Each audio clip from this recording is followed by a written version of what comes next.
السلام علیکم ورحمۃ اللہ وبرکاتہ. وعلیکم السلام ورحمۃ اللہ وبرکاتہ. اعوذ باللہ السمیع العلیم من الشیطان الرجیم من ہمزہ ونفخہ ونفثہ. بسم اللہ الرحمن الرحیم.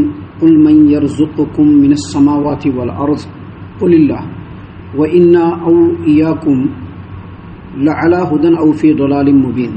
قل لا تسألون عما أجرمنا ولا نسأل عما تعملون. قل يجمع بيننا ربنا ثم يفتح بيننا بالحق وهو الفتاح العليم. قل أروني الذين ألحقتم به شركاء كلا بل هو الله العزيز الحكيم. محترم سامعین کرام، سورہ سبا سورہ نمبر 34 اور اسی صورت سے آیت نمبر 24، 25، 26، 27 یہ چند آیات ابھی آپ کے سامنے سورہ سبا سے تلاوت کی گئی ہے. ان آیتوں پر گفتگو کرنے سے پہلے یہ بات سمجھ لیجئے کہ ایک انسان ہونے کے ناطے اور ایک مسلمان ہونے کے ناطے ہر انسان کے اوپر سب سے پہلے جو لازم ہے اس دنیا کی بھی خیر و بھلائی کے لیے اور آخرت کی بھی خیر و بھلائی کے لیے سب سے پہلے لازم ہے کہ وہ اپنی عبادتوں کو اللہ تبارک و تعالیٰ کے لیے خالص کرے، جس کو توحید کہا جاتا ہے. ابھی یہاں پر عبادت سے مراد صرف نماز پڑھنا نہیں ہے، روزہ رکھنا نہیں ہے، زکوٰۃ اور صدقات و خیرات یہ صرف عبادت نہیں ہے. عبادت کا مطلب یہ ہے کہ ہماری فکر اور ہماری سوچ اور ہمارے زندگی کا ہر ایک اسٹیپ اللہ تبارک و تعالیٰ کی مرضی کے مطابق ہو، اس کو کہتے ہیں اصل میں توحید. ابھی عام طور پر ہم مسلمانوں کے اندر یا کسی بھی انسان کے اندر یہ ایک سوچ ہے، ایک دھارنا ہے کہ توحید کا مطلب یہ کہ اللہ کو ایک ماننا. یقیناً اللہ کو ایک ماننا، لیکن مشرکین بھی اللہ تبارک و تعالیٰ کو ایک ہی مانتے تھے، رازق ہونے کے اعتبار سے، خالق ہونے کے اعتبار سے، اس پورے کائنات پر مالک ہونے کے اعتبار سے اس کو اکیلے ہی مانتے تھے. لیکن ساتھ ہی ساتھ اللہ تبارک و تعالیٰ کے کاموں میں دوسروں کو شریک بھی سمجھتے تھے، اور یہ بھی سمجھتے تھے کہ وہ اللہ تبارک و تعالیٰ کے سامنے سفارش کرنے والے ہیں، اور یہ بھی سمجھتے تھے کہ اگر ان کو خوش کر دیا جائے تو یہ رب العالمین سے ہماری بخشش کا پروانہ لے آئیں گے. یہ توحید نہیں ہے، یاد رکھیے گا. یہ توحید ہرگز نہیں ہے. یہ توحید ہرگز نہیں ہے کہ انسان تو کہے کہ میں موحد ہوں، لیکن پھر وہ اپنی فکر کو دنیا کے مفاد کے اندر الجھا کر کے اس کے مطابق اپنی زندگی کو گزارنے کی کوشش کرے. یہ بالکل توحید نہیں ہے. توحید کا مطلب یہ ہے کہ اپنے فکر اور اپنی سوچ کو، اپنی زندگی کے ہر اسٹیپ کو، ہر مومنٹ کو اللہ تبارک و تعالیٰ کی مرضی کے مطابق کرنا، اور اسی کو کہتے ہیں عبادت اور بندگی. عبادت کہتے ہیں ہر وہ کام جس سے رب العالمین خوش ہو جائے. اب ایک آدمی بظاہر نماز پڑھے، بظاہر توحید پرست کہے، لیکن دل میں کچھ اور بات ہو، اللہ اس سے کبھی بھی خوش نہیں ہوتا. کیوں؟ کیونکہ اللہ تبارک و تعالیٰ جہاں تک ہماری ظاہر کو دیکھ رہا ہے اس سے زیادہ اللہ ہمارے باطن کو جانتا ہے، ہماری سوچ کو جانتا ہے، ہماری نیتوں کو جانتا ہے. لہذا توحید یہ ہے کہ ہمارا ظاہر اور باطن کمپلیٹ اللہ تبارک و تعالیٰ کے حکم کے مطابق ہو جائے، اس کو اصل میں کہتے ہیں توحید. اور اسی واسطے سے توحید کو اللہ تبارک و تعالیٰ نے بنیادی اور کلیدی منہج کے طور پر قرآن کریم میں پیش فرمایا ہے، اور یہ بتلا دیا ہے کہ جس کے اندر توحید ہے وہی دنیا اور آخرت میں کامیاب و کامران ہے، اور جس کے اندر توحید نہیں ہے نہ وہ دنیا میں کامیابی اور کامرانی سے ہمکنار ہو پائے گا اور نہ ہی آخرت میں. دنیا میں بظاہر ہو سکتا ہے کہ اس کو فائدہ مل جائے، ہو سکتا ہے کہ اس کو اچھائی مل جائے، خیر مل جائے، لیکن اس کو کامیابی کبھی بھی نہیں کہا جا سکتا ہے. سامعین کرام، اسی واسطے سے اللہ تبارک و تعالیٰ نے قرآن کریم میں جا بجا اسلوب اور انداز کو بدل کر کے توحید کو لوگوں کے سامنے ایکسپریس کیا ہے، ایکسپلین کیا ہے، بتلایا ہے، تاکہ لوگوں کو بات سمجھ میں آ جائے. دیکھیے یہاں پر اللہ تبارک و تعالیٰ نے ہمارے محمد عربی صلی اللہ علیہ وسلم کو مخاطب فرمایا اور کہا قل من یرزقکم من السماوات والارض. آپ ان سے پوچھئے کہ آسمانوں اور زمین میں تمہیں کون رزق دیتا ہے. آپ ان سے کہیے. پھر اللہ نے فرمایا خود کہ آپ ان سے کہیے قل اللہ، اللہ تبارک و تعالیٰ. پھر اللہ تبارک و تعالیٰ نے فرمایا کہ وَإِنَّا أَوْ إِيَّاكُمْ لَعَلَىٰ هُدًى أَوْ فِي ضَلَالٍ مُّبِينٍ. آپ ان سے پوچھئے کہ آسمانوں اور زمین میں تمہیں کون رزق دیتا ہے. آپ ان سے کہیے کہ اللہ تبارک و تعالیٰ ہی رزق دیتا ہے، اور ہم میں سے تم میں سے ایک ہی فریق ہدایت پر ہے یا کلی بھی گمراہی پر ہے. دیکھیے اللہ تبارک و تعالیٰ نے نبی صلی اللہ علیہ وسلم کو مخاطب فرمایا اور کہا کہ آپ مشرکین مکہ سے یا لوگوں سے کہیے کون رزق دیتا ہے. اور پھر اللہ تبارک و تعالیٰ نے کہا کہ اللہ رزق دیتا ہے، اور پھر اللہ تبارک و تعالیٰ نے فرمایا کہ تم لوگوں میں سے اور ہم میں سے ایک ہی فریق کیا ہے، یا تو ہدایت پر ہے یا گمراہی پر ہے۔ یہاں پر ایک بات سمجھ لیجئے کہ محمد عربی صلی اللہ علیہ وسلم اور آپ کے ماننے والے یہ ایک فریق ہیں، ایک گروپ ہے، اور دوسرا گروپ مشرکین مکہ یا ان کے روش اور ڈگر پر چلنے والے۔ ابھی محمد عربی صلی اللہ علیہ وسلم اور آپ کے ماننے والوں کا بھی یہی عقیدہ شروع سے رہا ہے اور آج بھی ہے کہ اللہ ہی کیا ہے، رزق دینے والا ہے کہ نہیں؟ اور مشرکین مکہ کا بھی یہی عقیدہ تھا، یاد رکھیے گا، مشرکین مکہ کا بھی یہی عقیدہ تھا کہ رزق دینے والا کون ہے؟ اللہ تبارک و تعالیٰ۔ آج آپ مسلمانوں میں سے بعض سے جا کر کے پوچھئے کہ رزق دینے والا کون ہے تو کیا کہے گا؟ اللہ تبارک و تعالیٰ۔ ایک ٹائم کا نماز نہیں پڑھے گا، یا نماز کو چھوڑ باڑ کے پڑھے گا، یا فجر کی نماز میں نہیں آئے گا، یا دنیا کے پیچھے لپت ہوگا، آپ اس سے بھی پوچھے گا کہ رزق کون دیتا ہے تو کیا کہے گا؟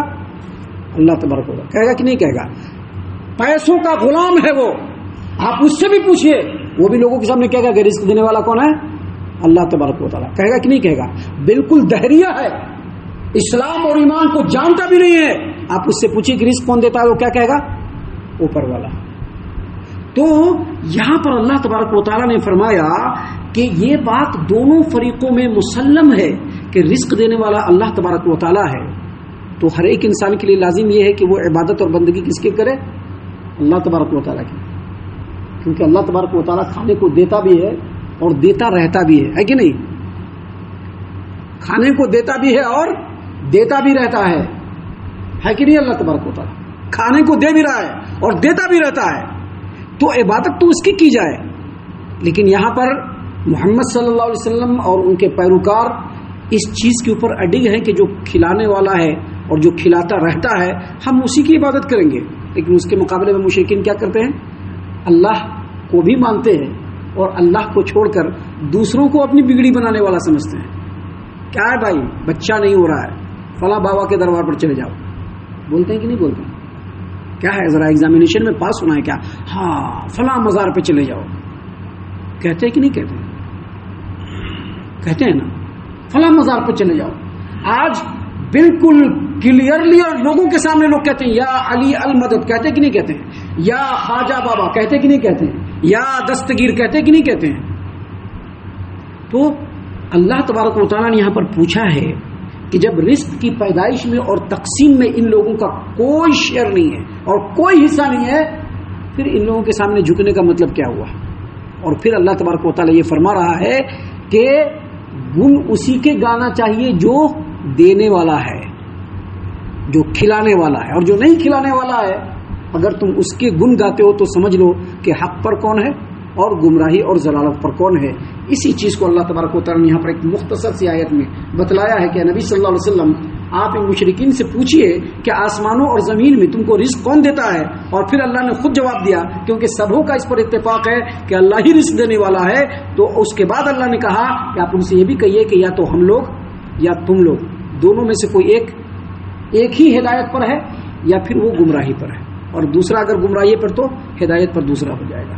سامعین کرام، ان باتوں کو بیان کرنے کے بعد اللہ تبارک و تعالیٰ نے یہاں پر کلیئر فرما دیا، کیونکہ کیا ہوتا ہے جب آپ لوگوں کو توحید کی دعوت دیجئے، حق کی طرف بلائیے، تو لوگ طرح طرح کے ایلیگیشنز لگاتے ہیں، طرح طرح کی باتیں کرتے ہیں، طرح طرح کی چیزیں کرتے ہیں۔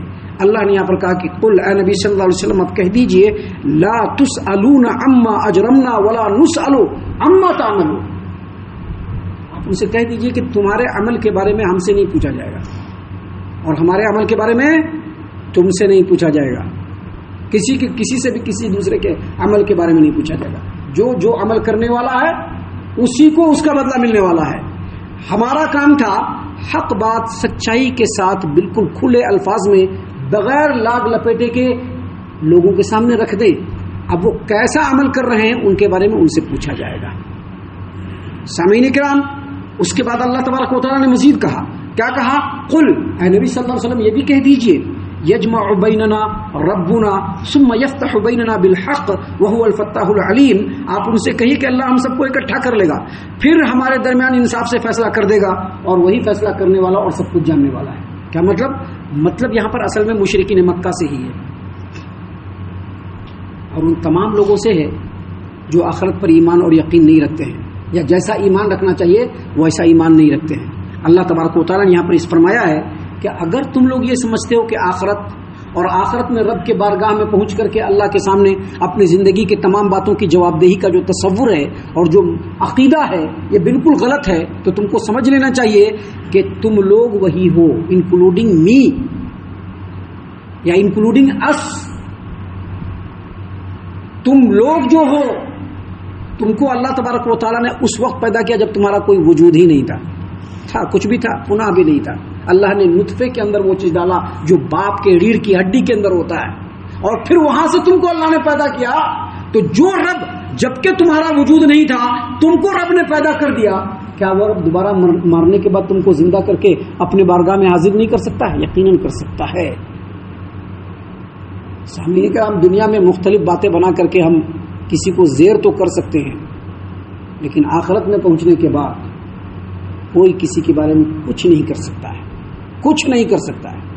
بالکل ایکچوئل اور بالکل اسٹک اور بالکل خالص فیصلہ رب العالمین کی طرف سے ہو جائے گا. آج تو دنیا میں ہر ایک اپنے آپ کو درست کرا ہے، کہہ رہا کہ نہیں کرا. دو لوگوں کے درمیان جھگڑا ہوتا ہے تو ہر آدمی اپنی اپنی صفائی بیان کرنا شروع کرتا ہے کہ نہیں کرتا ہے. دو جماعتوں کے درمیان جب بات آتی ہے تو نہیں ہمیں درست نہیں، نہیں انہوں درست نہیں، اب ان سے پوچھ دو کہ ہمیں درست نہیں انہیں درست نہیں، کہتے ہیں کہ نہیں کہتے ہیں؟ اللہ تبارک و تعالیٰ نے کہا کہ آپ ان سے کہہ دیجئے کہ اللہ تبارک و تعالیٰ تم تمام کو قیامت کے میدان میں جمع کر دے گا، اور جمع کرنے کے بعد تمہارے درمیان ٹھیک ٹھیک فیصلہ کر دے گا، اور وہی بہترین فیصلہ کرنے والا بھی ہے اور سننے والا بھی ہے. کیا مطلب یہ کہ جو کسی چیز کو بنانے والا ہوتا ہے، اب یہ موبائل ہے، موبائل کو بنانے والے کو پتا ہے کہ اس میں کیا کیا ہے کہ نہیں؟ ہم کو اس کے بارے میں کمپلیٹ نالج نہیں ہے، لیکن جس نے بنایا ہے اس کو کمپلیٹ نالج ہے. اللہ رب العالمین نے جب انسانوں کو بنایا ہے تو انسانوں کے بارے میں رب سے زیادہ کوئی جان سکتا ہے کیا؟ نہیں جان سکتا. رب تو وہ ہے جو تمہارے دلوں، تمہارے نیتوں، تمہارے ارادوں کے اندر کیا بات ہے اللہ اس کو بھی جانتا ہے. ابھی نیت کے اندر کوئی بات ہوتی ہے، کچھ بتاتے بھی اور کچھ نہیں بھی بتاتے ہیں، ہے کہ نہیں ہے؟ ہمارے نیت میں کیا کیا بات ہے، ہم کچھ باتیں ایکسپلین کرتے بھی ہیں، ظاہر کرتے بھی ہیں، اور کچھ باتوں کو ظاہر نہیں کرتے ہیں. لیکن اللہ تبارک و تعالیٰ وہ ذات ہے جو اپنے پیدا کیے ہوئے چیز میں سے ہر چیز کو جانتا ہے، حتیٰ کہ اس کے نیت اور ارادے کو بھی جانتا ہے. اب اس سے اچھا کوئی فیصلہ کر سکتا ہے؟ تو اللہ تبارک و تعالیٰ نے یہاں پر اپنے کلام میں اس چیز کو واضح کر دیا کہ تم تمام کو رب قیامت کے میدان میں جمع کرے گا، اور تمہارے درمیان جو تم دنیا میں اختلاف کر رہے ہو اس کے بارے میں کمپلیٹ فیصلہ فرمائے گا، کیونکہ وہ بہت بہترین فیصلہ کرنے والا اور سب کچھ جاننے والا ہے.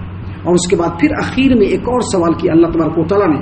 اللہ نے فرمایا قل، اے نبی صلی اللہ علیہ وسلم آپ ان سے کہیے، ارونی الذین الحقتم بہ شرکاء کلا بل هو اللہ العزیز الحکیم. آپ ان سے کہیے کہ مجھے وہ ہستیاں دکھلاؤ تو صحیح جنہیں تم نے اللہ کا شریک بنا کر اس سے ملا دیا ہے، وہ ہرگز نہیں بتا سکیں گے، بلکہ اللہ ہی غالب ہے اور حکمت والا ہے.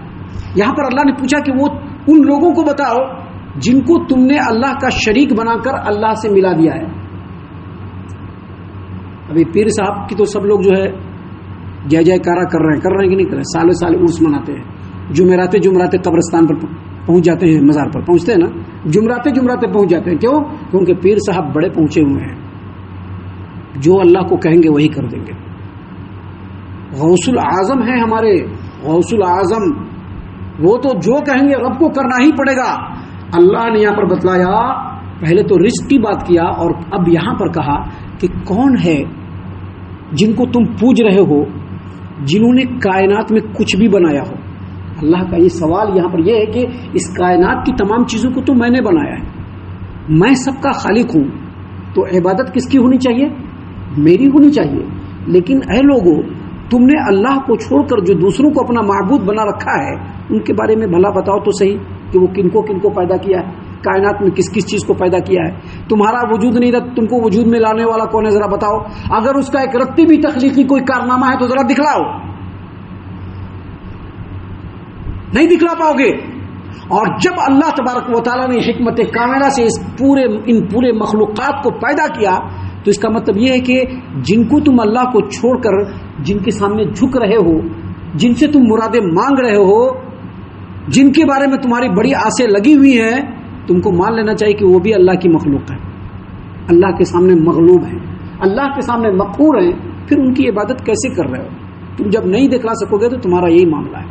تو ان تمام آیتوں کے اندر اللہ تبارک و تعالیٰ نے اپنے بندوں کو، انسانوں کو یہ بتلایا ہے کہ تمہارا ایکچوئل جو تمہارا معبود برحق ہے وہ اللہ تبارک و تعالیٰ ہے. اللہ کو چھوڑ کر جن سے بھی تمہاری امیدیں وابستہ ہیں وہ بالکل جھوٹ ہے، باطل ہے. اللہ کو چھوڑ کر کے ایسے لوگوں کو پوجنا دنیا میں بھی خیر کا باعث نہیں ہے، اور آخرت میں تو ذلت و رسوائی بالکل مقدر بن جائے گا. لہٰذا ایسی چیزوں سے دور رہنا اور درکنار کرنا ایک مسلمان کے لیے ضروری ہے، ایک انسان کے لیے ضروری ہے. ہم اللہ سے دعا کرتے ہیں کہ اللہ تعالیٰ ہم تمام کو ان تمام باتوں کے اوپر خوب غور و فکر اور تدبر کرنے کے ساتھ ساتھ ان باتوں پر عمل کرنے کی بھی توفیق عنایت فرمائے. آمین. اللہ تعالیٰ ہم تمام کو صحیح معنوں میں پکا سچا مومن مسلمان بنائے. اللہ اور اس کے رسول صلی اللہ علیہ وسلم کی اطاعت و فرما برداری کرنے والا بنائے. صحابہ کرام رضی اللہ عنہم کے طریقے پر چلنے والا بنائے. جنت الفردوس میں جگہ عطا فرمائے. اے اللہ ہم تمام کو جہنم سے پناہ دے. اے رب العالمین ہم تمام کو جہنم سے پناہ دے. اے مالک الملک ہم تمام کو جہنم سے پناہ دے. آمین یا رب العالمین. وما علینا الا البلاغ المبین. تبارك الذي نزل الفرقان على عبده ليكون للعالمين نذيرا.